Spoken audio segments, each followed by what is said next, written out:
നഗരസഭയുടെ ഉടമസ്ഥതയിലുള്ള വാഹനങ്ങൾ കാട് മൂടിയ നിലയിൽ തുടങ്ങിയിട്ട് ആറ്റിങ്ങലിൽ കാലങ്ങൾ പിന്നിടുന്നു. വലിയകുന്നിന് സമീപമുള്ള മുനിസിപ്പൽ ക്വാർട്ടേഴ്സ് വളപ്പിലാണ് വാഹനങ്ങൾ ഉപേക്ഷിക്കപ്പെട്ട നിലയിൽ തുടരുന്നത്.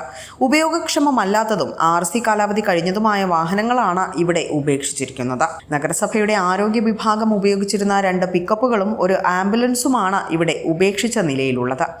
ആംബുലൻസ് ഒരു സംഘടന വാങ്ങി നഗരസഭയ്ക്ക് കൈമാറിയതായിരുന്നു.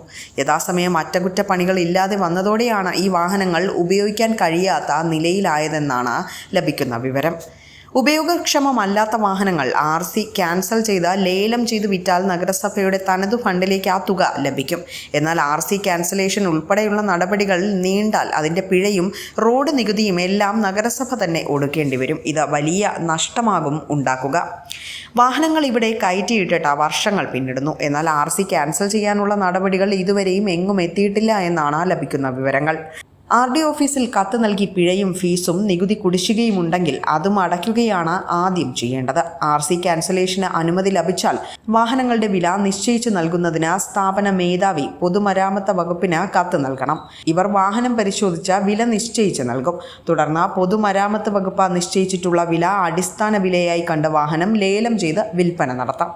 വാഹനം പൊളിച്ചു കഴിഞ്ഞാൽ എഞ്ചിൻ നമ്പരും ചേസിസ് നമ്പരും RD ഓഫീസിൽ ഹാജരാക്കി ക്യാൻസലേഷൻ നടപടികൾ പൂർത്തിയാക്കണം. അതോടെ വാഹനം സംബന്ധിച്ച നഗരസഭയുടെ ബാധ്യത ഒഴിവാകും.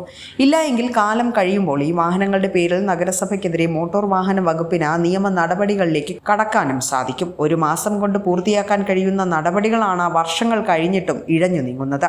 വാഹനങ്ങളിൽ നിന്ന് പല സാധനങ്ങളും നഷ്ടപ്പെട്ടതായും ആക്ഷേപമുയരുന്നുണ്ട്. പക്ഷേ അധികൃതർക്ക് മാത്രം ഇതിനെക്കുറിച്ച് വിവരമില്ല. ഉപയോഗക്ഷമമല്ലാത്ത വാഹനങ്ങൾ പൊളിച്ചു വിൽക്കാനുള്ള നടപടികൾ ആരംഭിച്ചിട്ടുണ്ട്. ബന്ധപ്പെട്ട ഓഫീസുകളിലേക്ക് അപേക്ഷകൾ സമർപ്പിച്ചും കഴിയുന്നത്ര വേഗം നടപടികൾ പൂർത്തിയാക്കി വാഹനങ്ങൾ ലേലം ചെയ്യുമെന്നുമാണ് നഗരസഭാ അധ്യക്ഷൻ ഇതിനെക്കുറിച്ച് പ്രതികരിച്ചതായി ലഭിക്കുന്ന വിവരങ്ങൾ. വിസ്മയ ന്യൂസ്, ആറ്റിങ്ങൽ.